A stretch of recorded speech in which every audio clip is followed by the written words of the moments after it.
তারা আপনার কাছে মদ এবং জুয়ার ব্যাপারে জানতে চায়, আপনি তাদেরকে বলে দেন কুল ফীহিমা ইসমুন কাবীর ওয়া মানাফিউ লিন-নাস, এটা বড় খারাপ বিষয়, তবে এর মধ্যে মানুষের জন্য কিছু উপকার রয়েছে। এই আয়াত যখন নাজিল হলো, বোধ সম্পন্ন যারা ছিলেন তারা মদ্যপান পরিত্যাগ করলেন, কিন্তু যেহেতু কিছু উপকার রয়েছে সেহেতু এখনো পুরোপুরি হারাম হয় নাই। এরপরে একদিন আব্দুর রহমান ইবনে আউফ রাদিয়াল্লাহু তাআলা আনহুর বাড়িতে মাগরিবের নামাজে তিলাওয়াতের সময় তিলাওয়াতের মধ্যে ভুল হয়ে গেল। এখানে একটা সমস্যা দেখা দিল। রাসূলুল্লাহ সাল্লাল্লাহু আলাইহি ওয়াসাল্লামের কাছে বলা হলো, ইয়া রাসূলুল্লাহ, এইরকম ঘটনা আপনি আমাদেরকে মদের বিষয়ে আরেকটু স্পষ্ট করে কিছু বইলা দেন। আল্লাহ রাব্বুল আলামিন এইবার সূরাতুন নিসার 43 নম্বর আয়াত নাযিল করে জানায়া দিলেন, ইয়া আইয়ুহাল্লাযীনা আমানু লা তাকরাবুস সালাতা ওয়া আনতুম সুকারা হাত্তা তা'লামু মা তাকুলুন। আগে বলা হয়েছিল ক্ষতি তো বেশি কিন্তু কিছু উপকার আছে। এখন বলা হলো যে তোমরা লা তাকরাবুস সালাহ ওয়া আনতুম সুকারা, তোমরা যখন নেশা খেয়ে নেশাগ্রস্ত থাকবা, মদ খেয়ে নামাজের নিকটবর্তী হবে না। কতক্ষণ হবে না? হাত্তা তাকুলুনা, সে কি বলতেছে যতক্ষণ সে নিজে বুঝতে না পারবে ততক্ষণ সে যেন নামাজের নিকটবর্তী না হয়। এভাবে চলতেছে, এখনো মদ পরিপূর্ণভাবে হারাম হয় নাই। আতবান ইবনে মালিক সহ কয়েকজন সাহাবীকে আতবান ইবনে মালিক দাওয়াত করলেন। আনসার মুহাজির দুই দলের সাহাবীরাই ছিল এখানে। একজন আনসার যুবক মদ পান করে হযরতে সাদ রাদিয়াল্লাহু তাআলা আনহুর মাথায় হাড্ডি দিয়ে একটা বাড়ি দিয়ে দিল। তিনি রক্তাক্ত হয়ে গেলেন। রাসূল আকরাম সাল্লাল্লাহু আলাইহি ওয়াসাল্লামের কাছে বিচার গেল। এবারও হযরত ওমর রাদিয়াল্লাহু তাআলা আনহু এসে বলতেছে, ইয়া রাসূলুল্লাহ, আপনি আমাদেরকে একটু মদের ব্যাপারে সুস্পষ্ট ধারণা দেন।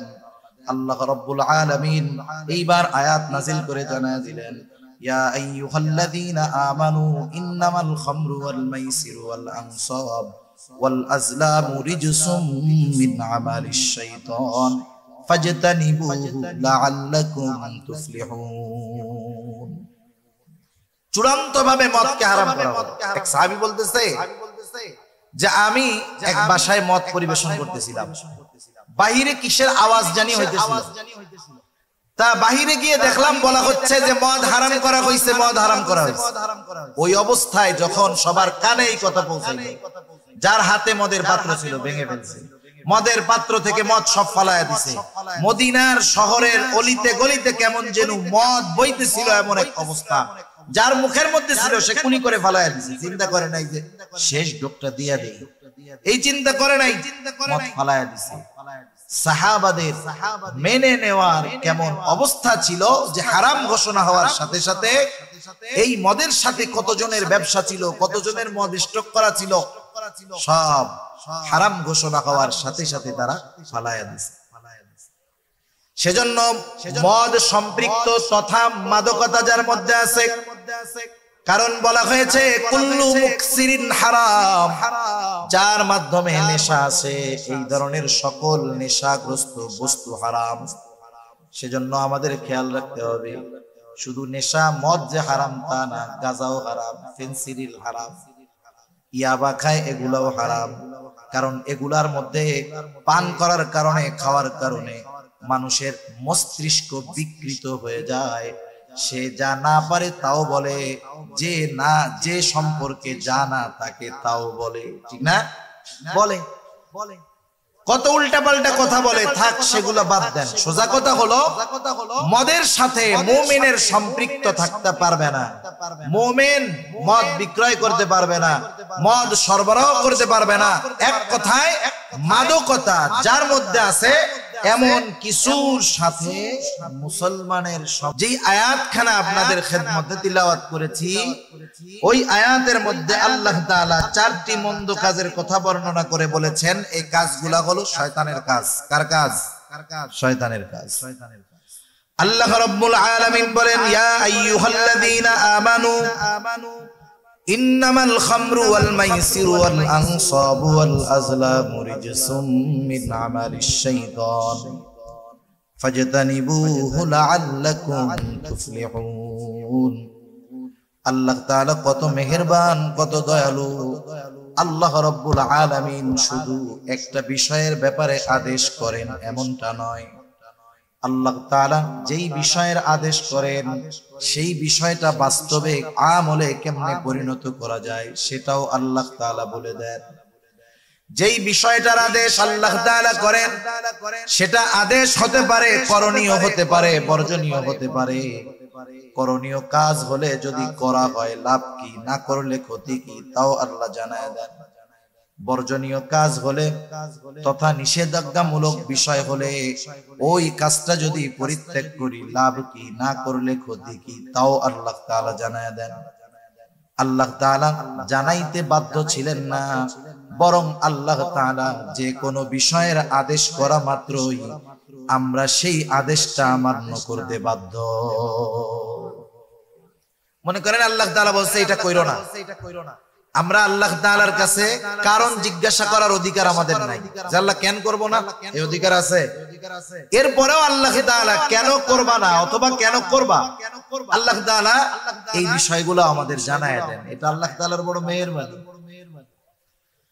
আল্লাহ তাআলা বলেন ইয়া আইয়ুহাল্লাযীনা আমানু, হে ঈমানদারেরা, ইন্নামাল খামরু ওয়াল মাইসিরু ওয়াল আনসাবু ওয়াল আজলাম রিজসুম মিন আমালিশ শাইতান ফাজতানিবুহু লাআল্লাকুম তুফলিহুন। আল্লাহ তাআলা বলেন হে ঈমানদারেরা, নিশ্চয়ই তোমরা মদ, জুয়া, মূর্তি পূজার বেদী, আল্লাহ তাআলা এরপরে বলেন ভাগ্য নির্ধারণ তীর, সর্প, এইগুলা তো নাপাক শয়তানের কর্ম, তোমরা এইগুলা থেকে বেঁচে থাকো। আল্লাহ রাব্বুল আলামিন বলেন এই কাজগুলা থেকে যদি তুমি বেঁচে থাকতে পারো তোমার লাভটা কি? আল্লাহ তাআলা বলেন লাআল্লাকুম তুফলিহুন, তুমি সফল হয়ে যাবা। শয়তানের কাজ যদি তুমি বর্জন করতে পারো, বেঁচে থাকতে পারো, তাহলে তুমি সফল হয়ে যাবে। সফলতার সংজ্ঞা আমাদেরকে জানতে হবে। আসলে সফলতা কি আর বিফলতা কি? আমরা তো মনে করি দুনিয়ার জমিনে টাকা পয়সার মালিক যে হলো সে সফল, অল্প দিনে ব্যবসা করে অনেক টাকার মালিক সে সফল ব্যবসায়ী, অল্প দিনে রাজনীতি করে বড় পদ পেয়ে গেছে সফল রাজনীতিবিদ। আসলে সফলতা বিফলতা দুনিয়া সম্পৃক্ত যেইগুলাকে আমরা সফলতা মনে করি এটা ক্ষণস্থায়ী, কারণ এই দুনিয়াটাই তো ক্ষণস্থায়ী। সেজন্য দুনিয়া সম্পৃক্ত যা আছে সব ক্ষণস্থায়ী। দুনিয়া সম্পৃক্ত সফলতা বিফলতা ব্যর্থতা সব ক্ষণস্থায়ী। মনে করেন একজন মানুষ ব্যর্থ হয়েছে ব্যবসা করতে গিয়ে, 10 লক্ষ টাকা পুঁজি নিয়ে ব্যবসা শুরু করছে, 1 বছরের মধ্যে তার ব্যবসা শেষ। এই লোকটা সফল ব্যবসায়ী না ব্যর্থ ব্যবসায়ী? বলেন তো এই ব্যর্থতার কারণে কিয়ামতের দিন আল্লাহ জিজ্ঞাসা করবে যে তুমি 10 লক্ষ টাকা দিয়ে ব্যবসা শুরু করছো, 1 বছরও ব্যবসায় টিকো নাই, তুমি ব্যর্থ ব্যবসায়ী, তুমি জাহান্নামে চলে যাও, বলবে আল্লাহ? সে যদি সফল হয় আল্লাহ বলবে তুমি সফল ব্যবসায়ী, জান্নাতে যাও? না না। মৃত্যুর সাথে সাথে দুনিয়ার সফলতা বিফলতার মূল্যায়ন শেষ। তাহলে প্রকৃত সফলকে আমাকে আপনাকে এটা আগে জানতে হবে, আসলে সফলকে, সফলতাটা কি? আল্লাহ তাআলা কোরআনুল কারীমের মধ্যে জানায় দেন আসল সফল হলো যে ফামান যুহজিহা আনিন নার ওয়া উদখিলাল জান্নাতা ফাকাদ ফাজ। আল্লাহ রাব্বুল আলামিন বলেন যাকে আগুন থেকে বাঁচানো হবে, জান্নাতে প্রবেশ করানো হবে, সে হলো সফল। ফাকাদ ফাজ, অবশ্যই সে হলো সফল। তার মানে সফল হলো সে জান্নাতে যাবে যে, ব্যর্থ হলো সে জাহান্নামে যাবে যে। এই জন্য সফলতা বিফলতার রেজাল্ট, ফলাফল আল্লাহ তাআলা দিবেন কিয়ামতের ময়দানে। আল্লাহ তাআলা বলেন ওয়া ইন্নামা তুওয়াফাউনা উজুরাকুম ইয়াউমাল কিয়ামাহ আল্লাহ তাআলা জানায় দেন কিয়ামতের দিন প্রত্যেককে তার আমলের পূর্ণ প্রতিদান প্রদান করা হবে। কিয়ামতের দিন হলো ফলাফলের দিন। কিয়ামতের দিন কিসের দিন? ফলাফলের দিন। আর দুনিয়া হলো পরীক্ষার জায়গা। কোন ব্যক্তি যদি পরীক্ষার হলে সাদা খাতা জমা দিয়া দেয়, কিছুই লেখে নাই, এই সাদা খাতা জমা দিয়া সে যদি আল্লাহর কাছে বলে আল্লাহ আমি জানি গোল্ডেন এ প্লাস পাই, কাজ হবে? কাজ হবে না তো। পরীক্ষায় কিছু তো লেখে নাই, পারে নাই তো। দুনিয়াটা হলো পরীক্ষার জায়গা। দুনিয়াটা হলো সফলতার বীজ বপনের জায়গা। যে দুনিয়াতে সফলতার বীজ বপন করবে, অর্থাৎ আল্লাহ তাআলার আদেশ নিষেধ মেনে চলবে, সে সফলতার বীজ বপন করলো দুনিয়ায়, আর এর ফল সে ভোগ করবে কিয়ামতের দিন। সুবহানাল্লাহ। এজন্য আল্লাহ রাব্বুল আলামিন জানায় দিলেন, বান্দা তুমি যদি সফল হতে চাও শয়তানের কাজগুলা বাদ দিয়ে দাও। এই আয়াতের মধ্যে আল্লাহ রাব্বুল আলামিন শয়তানের 4টি কাজের কথা বর্ণনা করেছেন। কয়টি কাজ? এক নাম্বার, আল্লাহ রাব্বুল আলামিন বলেন ইয়া আইয়ুহাল্লাযীনা আমানু ইন্নামাল খামরু ওয়াল মাইসির ওয়াল আনসাবু ওয়াল আজলাম। এক নাম্বার আল্লাহ তাআলা বলেন হে ঈমানদারেরা, আল্লাহ তাআলা বলেন হে ঈমানদারেরা তোমরা মদ থেকে বিরত থাকো তথা মদ থেকে বেঁচে থাকো। এখানে যে উদ্দেশ্য শুধু মদ খাওয়া থেকে বাঁচো এমনটা নয়, বরং হাদিসের মধ্যে আসছে মদ সম্পৃক্ত, মদের সাথে যেই মানুষটা যে কোনো ভাবে সম্পৃক্ত হোক না কেন প্রত্যেকের উপরেই আল্লাহ তাআলার লানত। মদ যে খায় তার উপরে আল্লাহর লানত, মদ যে বিক্রয় করে তার উপরে আল্লাহর লানত, মদ যে প্রস্তুত করে তার উপরে আল্লাহ তাআলার লানত, মদ যে রিফাইন করে তার উপরে আল্লাহ তাআলার লানত, মদ যে বহন করে তার উপরে আল্লাহ তাআলার লানত, মদ যে ডিস্ট্রিবিউশন করে বিতরণ করে তার উপরে আল্লাহ তাআলার লানত। এক কথায় মদের সাথে সম্পৃক্ত যে যেভাবেই থাকুক না কেন তার উপরে আল্লাহ তাআলার লানত। ইসলামের সিস্টেম অনেক সুন্দর। আল্লাহ তাআলার সিস্টেম কত সুন্দর! যখন আল্লাহ তাআলা কোনো বিষয়ের আদেশ করেন অথবা নিষেধ করেন, ওই আদেশ অথবা নিষেধ যেন বান্দা সহজে বাস্তবায়ন করতে পারে, এজন্য ওই অপরাধ সংগঠিত হওয়ার যত পথ, যত মত, যত পদ্ধতি থাকে সবগুলাকেও আল্লাহ তাআলা বন্ধ করে দেন। আল্লাহ তাআলা শুধু বলেন নাই জিনা করতে, আল্লাহ শুধু নিষেধ করেন নাই, জিনা সংগঠিত হওয়ার রাস্তাগুলোও আল্লাহ বন্ধ করে দিয়েছেন। আল্লাহ তাআলা জিনা সংগঠিত হওয়ার রাস্তাগুলোও বন্ধ করে দিয়েছেন। বেগানা নারী পুরুষ একে অপরকে দেখতে পারবে না। সুন্দর মিষ্টি ভাষায় বেগানা নারী পুরুষ পরস্পরের সাথে কথা বলতে পারবে না। কেন? এই কারণগুলা থেকে একটা সময় ধর্ষণের মতো, জিনা ব্যভিচারের মতো অপরাধ সংগঠিত হয়ে যায়। ঠিক কিনা বলেন? এজন্য এই অপরাধ সংগঠিত হতে পারে এমন যেই পথগুলাও আছে, ইসলাম ওই পথগুলাকেও আটকায় দিয়েছে। সুবহানাল্লাহ। এটা আল্লাহ তাআলার বড় রহমত যে গুনাহ করতে মানা করছে বাকি সব খোলা রাখছে, এমন নয়। সব কিছু বন্ধ করে দিয়ে এরপরে আল্লাহ তাআলা বলছে এগুলা করা যাবে না। বান্দা যখন ওই ছোটগুলা মানবে বড়টার থেকে এমনিই বেঁচে থাকবে। সেজন্য মদের সাথে সম্পৃক্ত যারা আল্লাহ তাআলার লানত প্রাপ্ত তারা, এজন্য মদের থেকে আমাদেরকে বাঁচতে হবে। আফসোসের বিষয় আজকে মদ্যপান আমাদের দেশে 92% মুসলমানের দেশে এটা সহজলভ্য হয়ে গেছে।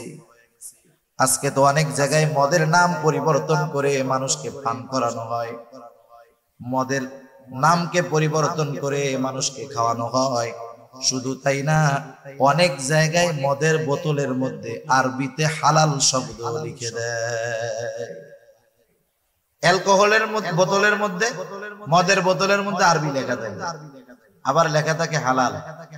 কয়েকদিন আগে এক জায়গায় দেখতেছি একটা ছবির মধ্যে দেখলাম লেখা যে হালাল শুকরের গোশত। নাউজুবিল্লাহ, আল্লাহ হেফাজত করুন। চিন্তা করে দেখেন, শুকর সে যে প্রজাতির হোক না কেন, শুকর যে প্রজাতির হোক না কেন, শুকরের গোশত নিঃসন্দেহে কি বলেন তো হারাম। সেজন্য মদের নাম পরিবর্তন করে যা কিছু করা হোক না কেন, বানানো হোক না কেন, প্রত্যেক অবস্থায় শুকরের গোশত যেমন হারাম, মদটাও এরকম হারাম। অবাক হয়ে যাবেন, আমাদের দেশে এনার্জি ড্রিঙ্ক পাওয়া যায় না বাজারে। আমি কোন কোম্পানির নাম বলতেছি না, এই এনার্জি ড্রিঙ্ক গুলার মধ্যে অ্যালকোহল দেওয়া থাকে। এই এনার্জি ড্রিঙ্ক যারা প্রতিনিয়ত পান করে, একটা সময় ওই পান করতে করতে এতটা অভ্যস্ত হয়, ওই এনার্জি ড্রিঙ্ক এক সময় তার পান না করলে ভালো লাগে না, একটা নেশার মতো হয়ে যায়। ওইটা ওকে পুরোপুরি নেশাগ্রস্ত করে ফেলে না, কিন্তু ওইটার প্রতি ওর আকাঙ্ক্ষা আস্তে আস্তে বাড়ায় দেয়। আল্লাহ না করুন, এটা আস্তে আস্তে তার মাদকতার দিকে তাকে নিয়ে যেতে পারে। সেজন্য বাজারের এনার্জি ড্রিঙ্ক গুলাও আমাদের পরিত্যাগ করার দরকার। এই মদ কত গুরুত্বপূর্ণ একটি বিষয় ছিল আরবের মানুষের কাছে। আরবের মানুষের কাছে সবচাইতে প্রিয় যেই জিনিসগুলা ছিল এর মধ্যে একটা ছিল মদ। মদ ছাড়া তাদের চলতই না। আর আমাদের বহির্বিশ্বের দেশগুলায় অনেক জায়গায় এমন আছে, আত্মীয় স্বজন আছে আমাদের অনেক বাইরে, আপনাদেরও আছে, জিজ্ঞাসা করে দেখবেন। পৃথিবীর এমন এমন দেশ আছে যেই জায়গায় হাফ লিটার পানির দামের চাইতে হাফ লিটার মদের দাম কম। হাফ লিটার মদ দিয়ে সে, হাফ লিটার পানি দিয়ে সে 2 লিটার মদ কিনতে পারবে। এমন সহজলভ্য হয়ে গেছে মদ। আর মদ খেয়ে নেশাগ্রস্ত হয়ে উন্মাদের মতো যা করে সব তো আর ভাষায় বর্ণনা করা যায়।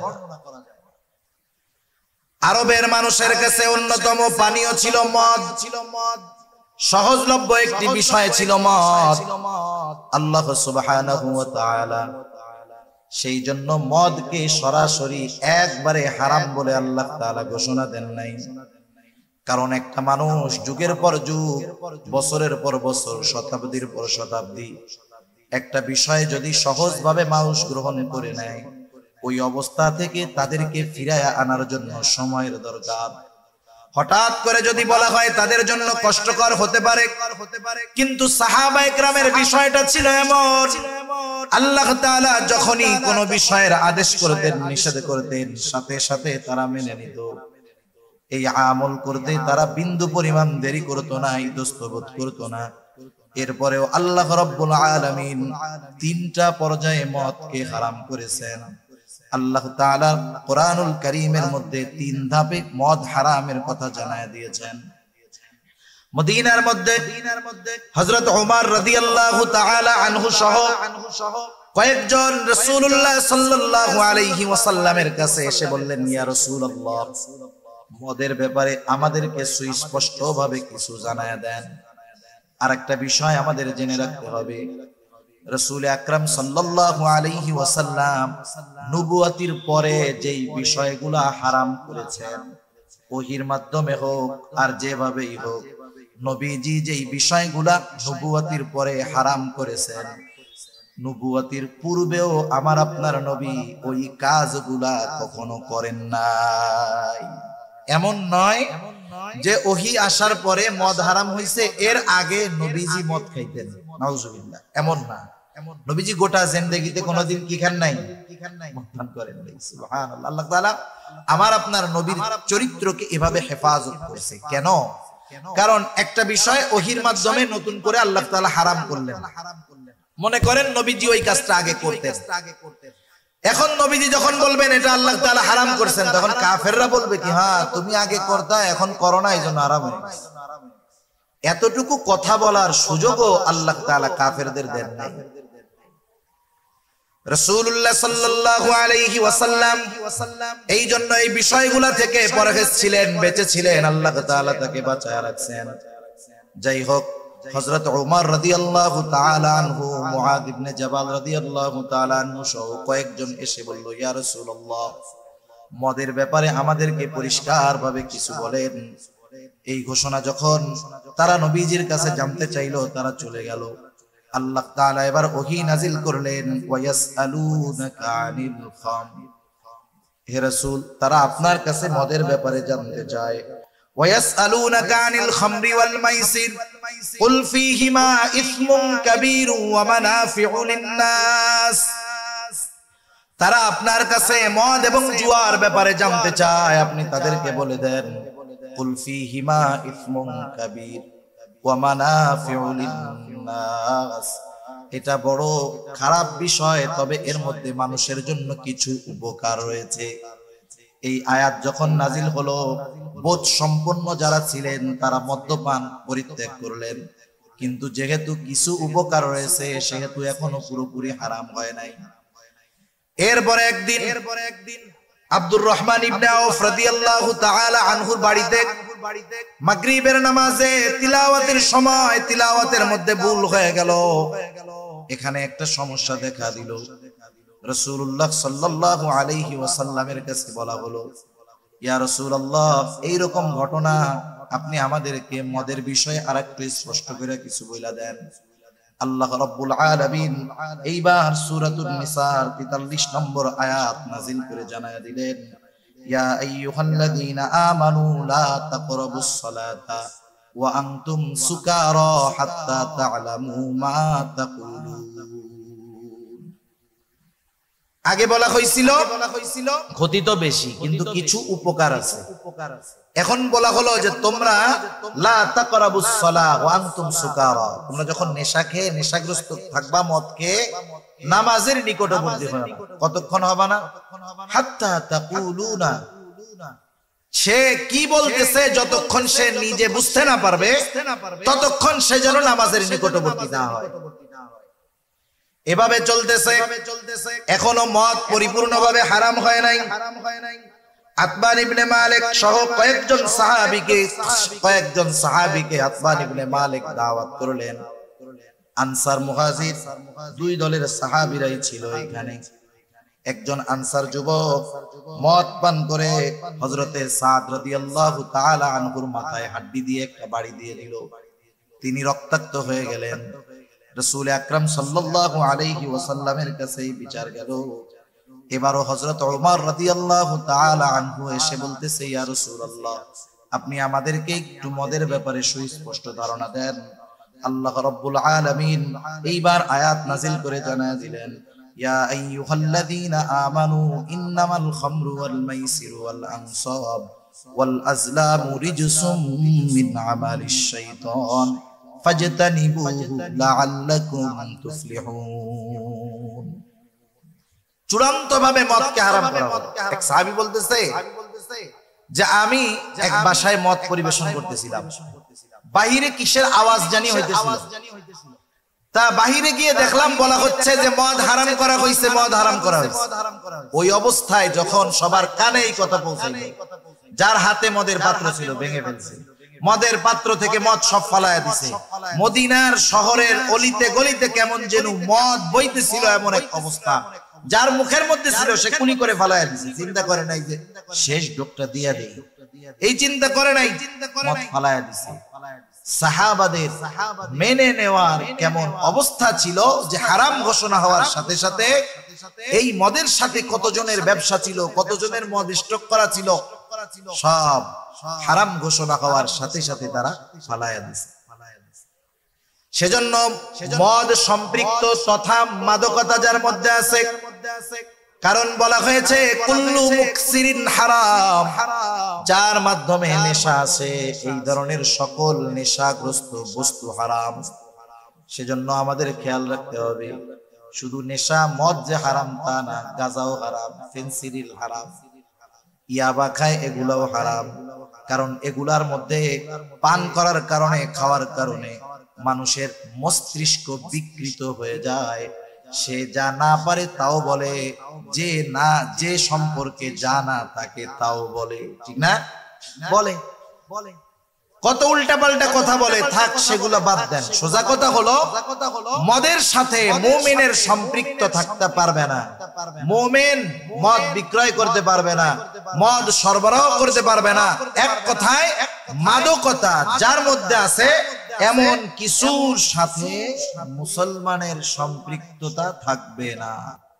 আল্লাহ আমাদের সকল প্রকার মাদকীয় বিষয় থেকে হেফাজত করুক।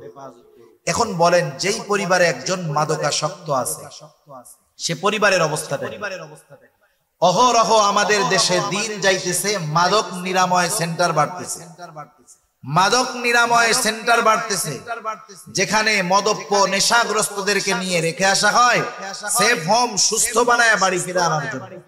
তার মানে কি, দিন যাচ্ছে আমাদের দেশে মদ সেবনকারী মাদকাসক্ত এটা আরো বাড়তেছে। মাদকাসক্ত তার যখন নেশার চাহিদা উঠে, সে দুনিয়ার সব কিছু করতে তৈয়ার থাকে।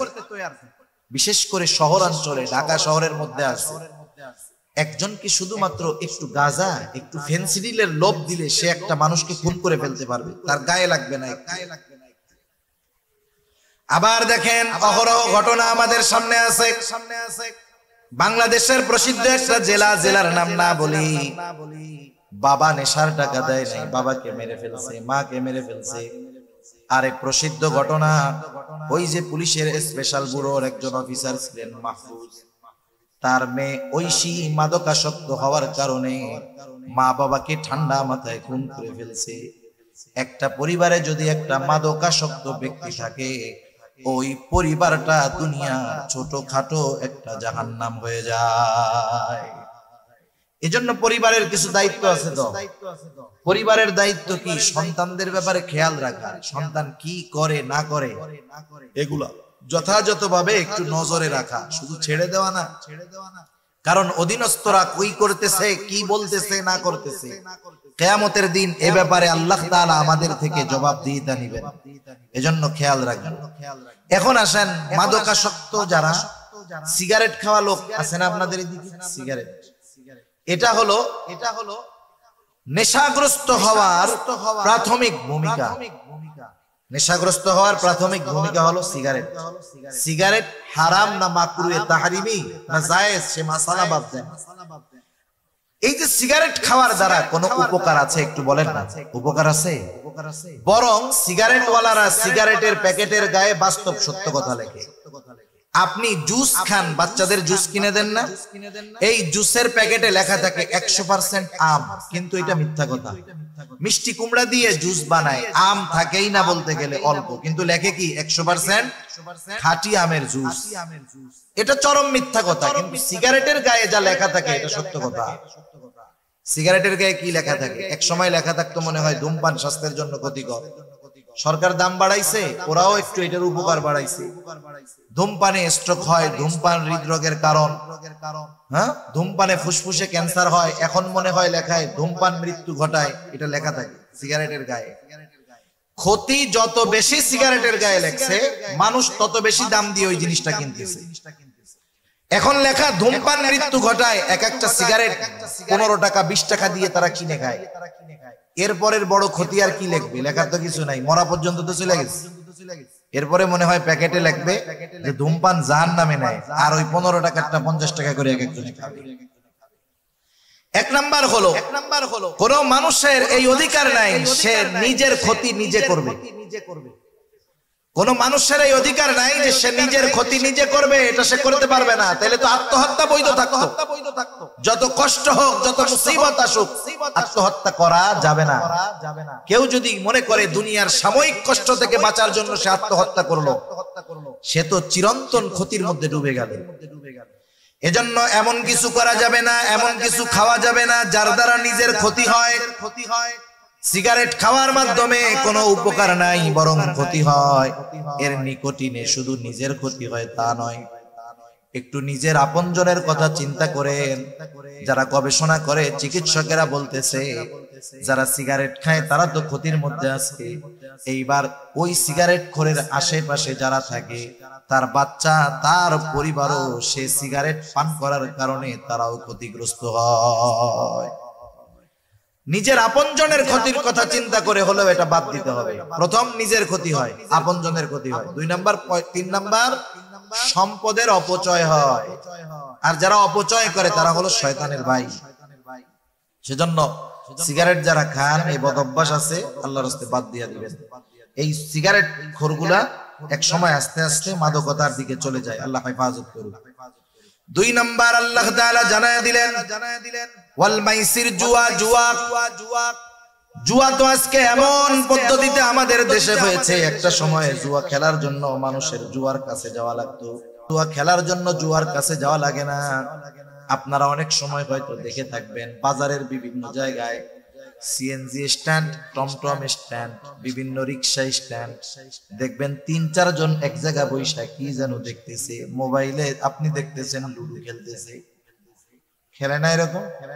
ওই জায়গায় কি খেলা চলে বলেন তো? জুয়া চলে, জুয়া। বাংলাদেশে হাজার হাজার কোটি টাকার জুয়া এই অনলাইনের মাধ্যমে খেলা হয়।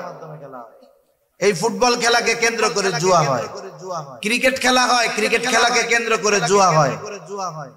প্রত্যেকটা সেকেন্ডে সেকেন্ডে আজকে এই জুয়া আমাদের তরুণ প্রজন্মের মধ্যে ঢুকে গেছে। আমরা ছোটবেলা খেলাধুলা করছি, মাদ্রাসায় যখন পড়ছি ফুটবল ক্রিকেট খেলছি। তো এখনের ছেলেরা, ছোট বাচ্চারাও, এরা টাকা ছাড়া খেলতে চায় না, বলে বাজির খেলা হবে, এমনি খেলে কোনো লাভ নাই। 5 লিটার 10 লিটার কোক 7 আপের বাজিতে খেলে, এগুলো জুয়া। আমাদের কোমলমতি শিশুদের অন্তরের মধ্যেও এখন এই জুয়ারে আমরা ঢুকাই দিতেছি। তাস খেলা জুয়া, বিভিন্ন পদ্ধতিতে জুয়া, ক্যাসিনো জুয়া। যে দেশে জুয়াকে বৈধতা দেওয়া হয়, মদ্যপানকে বৈধতা দেওয়ার ব্যবস্থা করা হয়, সে দেশে আল্লাহর রহমত আশা করা যায়। আল্লাহ হেফাজত করুন। এজন্য জুয়ার থেকে বাঁচতে হবে। জুয়া সম্পৃক্ত কোনো কিছুর সাথে আমরা সম্পৃক্ত থাকবো না। এই খেলাধুলার সাথে জুয়া সম্পৃক্ত আছে, আমরা এগুলার সাথে থাকবো না। আল্লাহ তাআলা এরপরে জানায় দিলেন শয়তানের দ্বিতীয় কাজ হলো, আল্লাহ রাব্বুল আলামিন এরপরে জানায় দেন, ইয়া আইয়ুহাল্লাযীনা আমানু ইন্নামাল খামরু ওয়াল মাইসিরু ওয়াল আনসাবু ওয়াল আজলাম। আল্লাহ তাআলা জানায় দেন পূজার বেদী সমূহ এগুলা হলো শয়তানের কাজ তথা মূর্তি পূজা। এরপরে ওয়াল আজলাম, ভাগ্য নির্ধারণ করা, জ্যোতিষীগিরি করা, জ্যোতিষীর কাছে যাওয়া, এটাও শয়তানের কাজ। আমাদের ঢাকা শহরে আছে এরকম, কাজী বশির মিলনায়তন গুলিস্তানের মধ্যে আছে। সে সিড়া সালার বস্তার উপরে কয়েকটা চিঠি আর একটা টিয়া পাখি নিয়ে বসে আছে। বছরের পর বছর ওইরকম ওই লোক করে ওই অবস্থায় দেখতেছে। যেই লোকটা নিজের ভাগ্যের কোনো পরিবর্তন করতে পারলো না, সে আর একজনের ভাগ্য পরিবর্তনের পদ্ধতি কেমনে বলে দেয় এটা বুঝে আসে না মানুষের। বোকা মানুষ। সেজন্য এদের কাছে যদি কেউ যায় 40 দিন তার ইবাদত কবুল হয় না। আর ওদের কথা বিশ্বাস করলে ঈমান শেষ। এরা যে ভবিষ্যতের কথা বলে, এগুলা বিশ্বাস করার কোনো উপায় আমাদের নাই। কারণ ভবিষ্যতে কোন মুহূর্তে কোনটা ঘটবে যেটা গায়েব, এর একমাত্র জ্ঞান ইলম কার কাছে? আল্লাহ তাআলার কাছে। দুনিয়ার কারো কাছে গায়েবের ইলম নাই। এই বিষয়গুলা নিয়ে আমাদের মধ্যে অনেক মতপার্থক্য, কিন্তু সহজে বুঝতে হবে। সহজে বুঝতে হবে। একটা হলো গায়েবের খবর, আর একটা হলো গায়েবের জ্ঞান। গায়েবের ইলম আল্লাহ তাআলার কাছে, আর আল্লাহ তাআলা যাকে গায়েবের বিষয়টা জানান তার কাছে গায়েবের খবর পৌঁছায়। আল্লাহ তাআলা মনে করেন নবীজির কাছে বললেন যে অমুক দিন এটা হবে, নবীজি বললেন যে অমুক দিন ওইটা হবে। এখন নবীজির কাছে কিন্তু গায়েবের ইলম নাই, গায়েবের কি আছে? খবর আছে। এজন্য কোন ভাগ্য নির্ধারণ, কোন জ্যোতিষী চাঁদ দেখে এই দেখে কি হবে না হবে বলতে পারে না।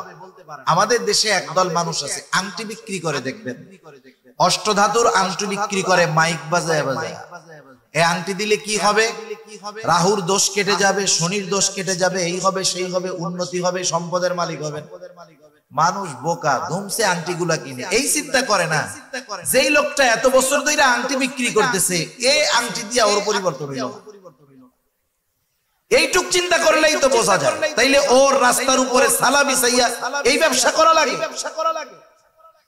সেজন্য এই ধরনের কোন বিষয়ের প্রতি আমরা বিশ্বাস রাখবো না, ভাগ্য নির্ধারণী বিষয়ের উপরে বিশ্বাস রাখবো না। কারণ তাকদীরে কি আছে না আছে জানে কে? আমরা ছোটবেলায় মক্তবের মধ্যে পড়েছি ওয়াল কদরি খাইরিহি ওয়া শাররিহি মিনাল্লাহি তাআলা। তাকদীরের ভালো মন্দ সব কার তরফ থেকে হয়? একটু জোরে বলেন। আল্লাহ তাআলা কোরআনুল কারীমের মধ্যে জানায় দিলেন, বান্দা এই 4টা কাজ হলো শয়তানের কাজ। রিজসুম মিন আমালিশ শাইতান, এই কাজগুলা যেমন নাপাক কাজ, সাথে সাথে এগুলা হলো শয়তানের কাজ। প্রকৃত মুমিন নাপাক শয়তানের কাজগুলা করতে পারে না। আর আল্লাহ তাআলা জানায় দিলেন, বান্দা এই কাজগুলা পরিত্যাগ করো, যদি পরিত্যাগ করো অবশ্যই তুমি সফল হয়ে যাইবা। ফাজতানিবু, একবারে ডাইরেক্ট আদেশ, ফাজতানিবু, এগুলা থেকে বিরত থাকো, লাআল্লাকুম তুফলিহুন, সফল হয়ে যাইবা। সুবহানাল্লাহ। এখন দেখেন, আমি আগেই কইছিলাম যে আল্লাহ তাআলা যখন কোনো নিষেধ করেন, এই নিষেধের মান্য করলে উপকার কি আল্লাহ তাআলা জানায় দিলেন। প্রথম ক্ষতি জানাইলেন যে এই কাজটা হলো নাপাক, এই কাজগুলা শয়তানের কাজ, সুতরাং বিরত থাকো। বিরত থাকলে লাভ কি? সফল হয়ে যাবা, জান্নাতি হয়ে যাবা। এরপরে আল্লাহ সুবহানাহু ওয়া তাআলা শয়তানের কাজ, যে শয়তান এই কাজগুলা দিয়ে আমাদের মধ্যে কি করতে চায় আল্লাহ তাআলা সেটাও বলে দেন। আল্লাহ তাআলা বলেন, ইন্নামা ইউরিদুশ শাইতান আন ইউকিআ বাইনাকুমুল আদাওয়াতা ওয়াল বাগদাআ ফিল খামরি ওয়াল মাইসিরি ওয়া ইয়াসুদ্দাকুম আন যিকরিল্লাহি ওয়া আনিস সালাহ ফাহাল আনতুম মুনতাহুন। আল্লাহ রাব্বুল আলামিন বলেন, শয়তান মদ ও জুয়ার মাধ্যমে তোমাদের মধ্যে শত্রুতা ও বিদ্বেষ সঞ্চার করতে যায়। মদ ও জুয়ার মাধ্যমে শয়তান তোমাদের মধ্যে শত্রুতা ও বিদ্বেষের বীজ বপন করতে চায়। কারণ এদেশে হাজার হাজার ঘটনা আছে, জুয়া খেলাকে কেন্দ্র করে মারামারি খুনোখুনি এদেশে হয়েছে। আমি দেখেছি আমাদের অঞ্চলেও হয়েছে এই ধরনের কাজ। বিভিন্ন জায়গায় বৈশাখী মেলা হয়, বিভিন্ন বিষয়কে কেন্দ্র করে মেলা হয়। এই ধরনের মেলাগুলার মধ্যে সবচাইতে জমে হলো জুয়ার আসর। বেশ কয়েক জায়গায় এইগুলাকে কেন্দ্র করে খুনোখুনি মারামারি হয়ে গেছে।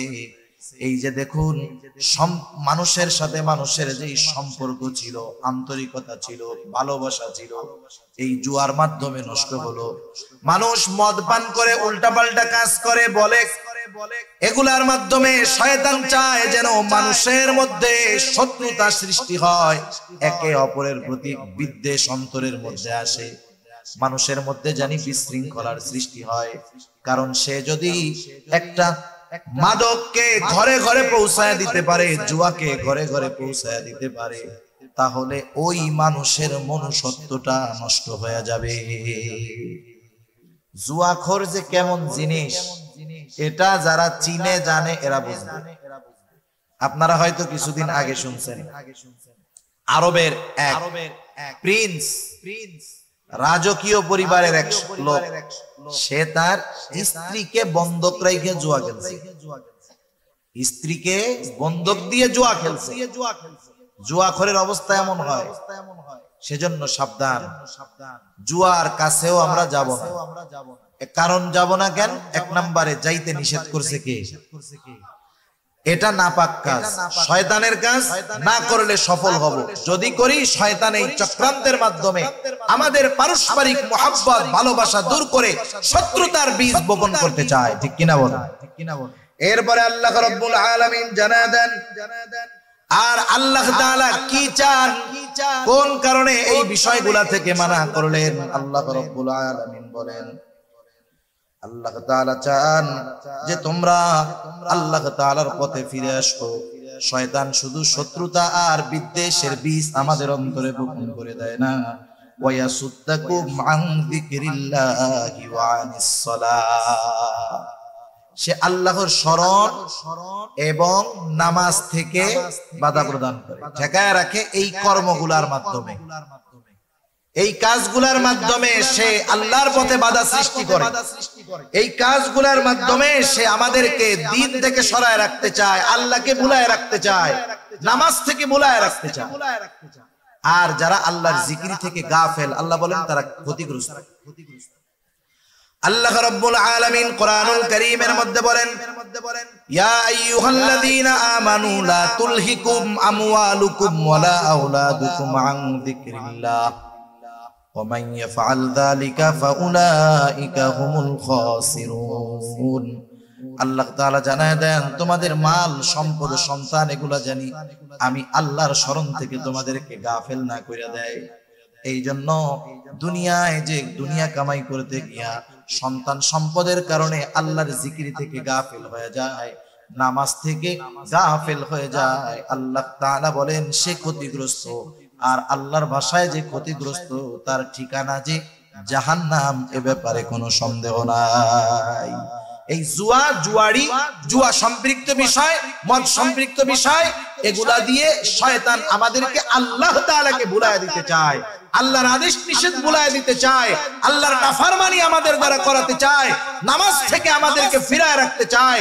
এখন বলেন, যেই কর্মের মাধ্যমে এই আল্লাহর জিকির, আল্লাহর স্মরণকে ভুলে থাকতে হবে, যেই কর্মের মাধ্যমে নামাজ ছুটে যাবে, সেই কাজ করা যাবে?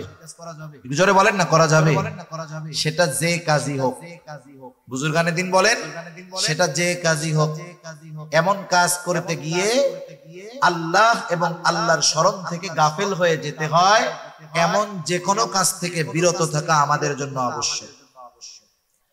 এরপরে আল্লাহ রাব্বুল আলামিন কত আবেগের সাথে বলেন, ফাহাল আনতুম মুনতাহুন, যেই কর্মগুলোর মধ্যে এত ক্ষতি, তবুও কি তোমরা এই কাজগুলা থেকে বিরত হবা না?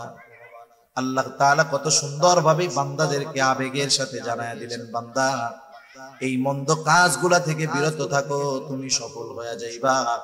এই জন্য এই ধরনের কাজের সাথে আমাদের যদি কোনো সম্পৃক্ততা থাকে, আমরা এগুলা ছেড়ে দিব। অনেকে আছে দোকানদারি করে, দোকানের মধ্যে সিগারেট বিড়ি বেচে, আছে না? এগুলাও বেচা কিন্তু ঠিক না। অনেক দোকানদার আছে, এগুলা তারা বিক্রি করে না। লাভ বেশি হোক, বিক্রয় যত বেশি হোক, সে চিন্তা করে আমি এটা বিক্রি করব না। দুনিয়ার সাময়িক ক্ষতি হয়তো আমাদের পরিলক্ষিত হতে পারে, কিন্তু অনন্তকালের লাভ হবে, এ চিন্তা করে বিষয়গুলা যদি কেউ সম্পৃক্ত কোনোভাবে থাকে, আমরা বাদ দিব ইনশাআল্লাহ। আল্লাহ তৌফিক দান করুন। বাকি আর দুইটা গুনার কথা আমার বলতে হবে, এই জন্য একটু তড়িঘড়ি করতেছি। একটা হলো সুদ। সুদ, সুদ চিনেন তো? সুদ, আহা, সুদ আমাদের দেশে এমন ভাবে সমাজে রন্ধ্রে রন্ধ্রে পৌঁছায়া দিয়েছে ইসলাম বিদ্বেষীরা, যে সাধারণ অনেক মানুষ সুদকে বৈধ মনে করে খায়।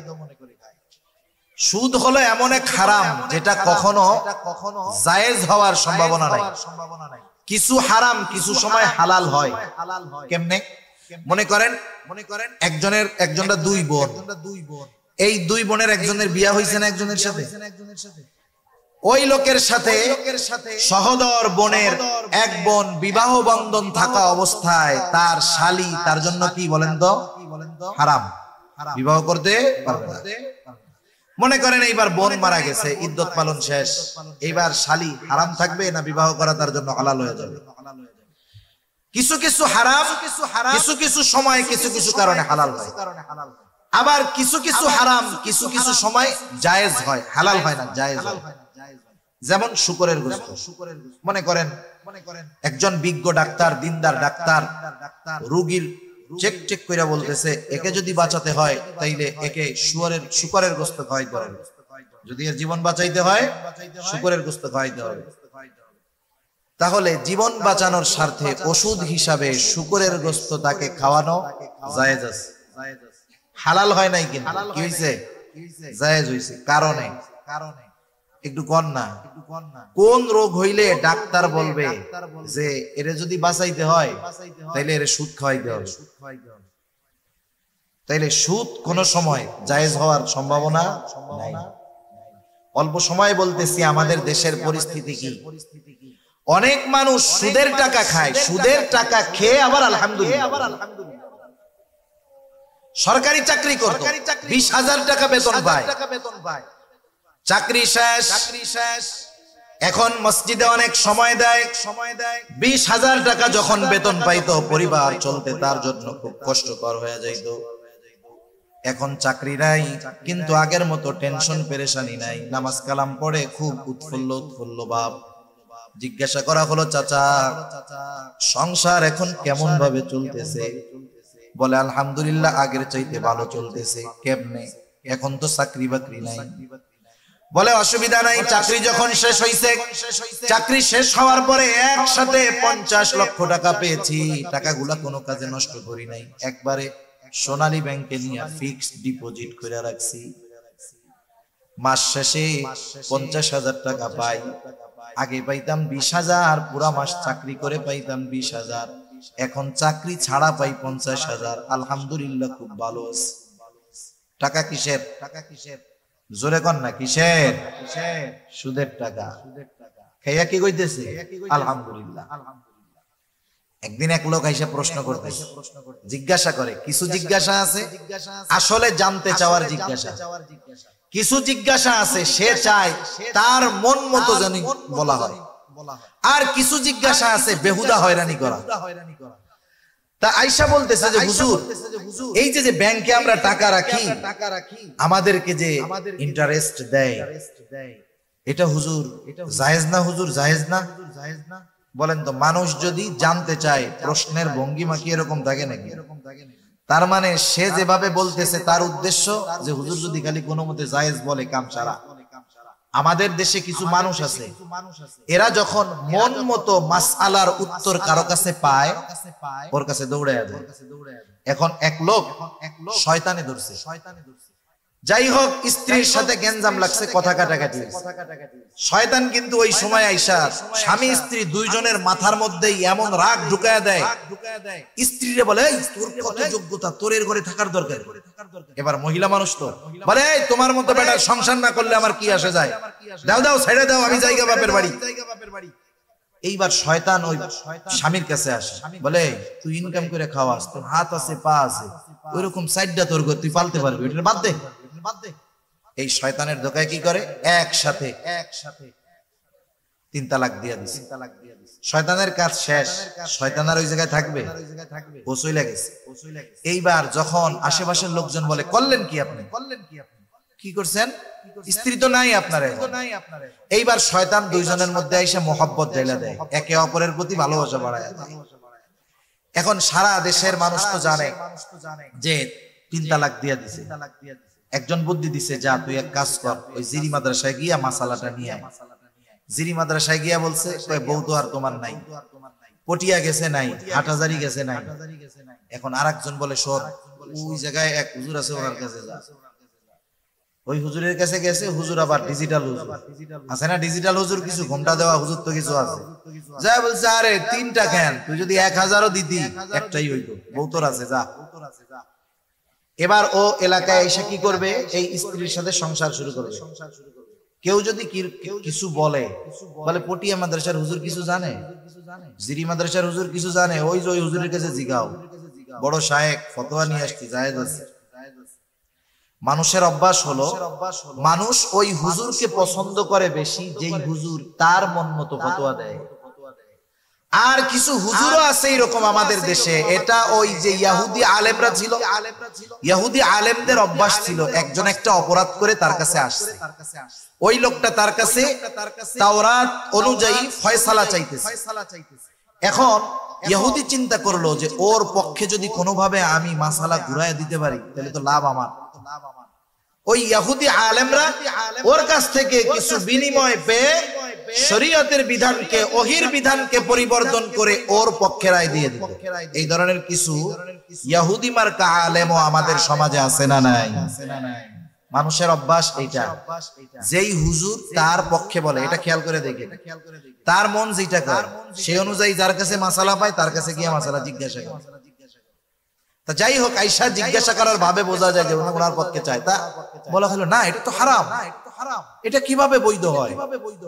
উনি এখন বলতেছে যে হুজুর আপনারা সব কথা কন, কেউ কয় হালাল, কেউ বলে হারাম, যা হয় হোক, আমাকে তো আর দোষ নাই, সব দোষ ব্যাংকের, দেয় কেন তাই আমরা খাই। কথা হইলো কোনো? এখন দেখেন, এই লোকটা যে খাইতেছে, এই লোকটা যদি ওই সুদের টাকাকে হারাম মনে করতো, বলেন তো খাইতো নাকি? খাইতো না। এর কথার দ্বারা বোঝা যায় ও বৈধ মনে করে খায়। এজন্য কেউ যখন হারাম খায়, হারামের সাথে সম্পৃক্ত থাকে, তার বড় বড় 4টা ক্ষতি হয়ে যায়। কয়টা ক্ষতি হয়?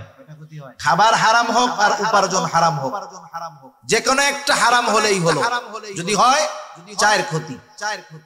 1 নাম্বার ক্ষতি হয় তার দোয়া কবুল হয় না, 2 নাম্বার ক্ষতি তার ইবাদত কবুল হয় না, 3 নাম্বার ক্ষতি নবীজি বলেন সে জান্নাতে যেতে পারবে না।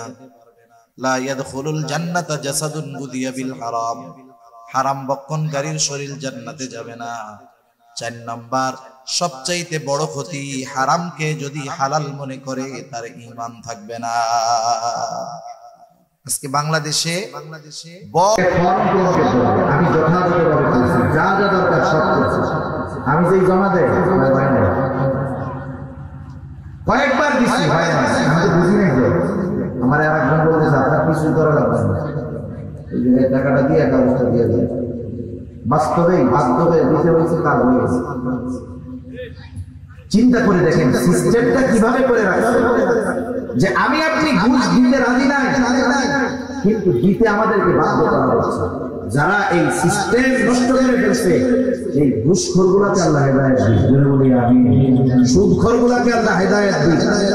কারণ এর দ্বারা কত বড় ক্ষতি হচ্ছে এটা আমরা যারা সাধারণ মানুষ ভুক্তভোগী এরাই বুঝতে পারতেছি। আর এই ধরনের পাপ আল্লাহ তাআলা আমাদের যারা না করান, কারণ হারামের মধ্যে আরাম নাই। হারামে আরাম আছে?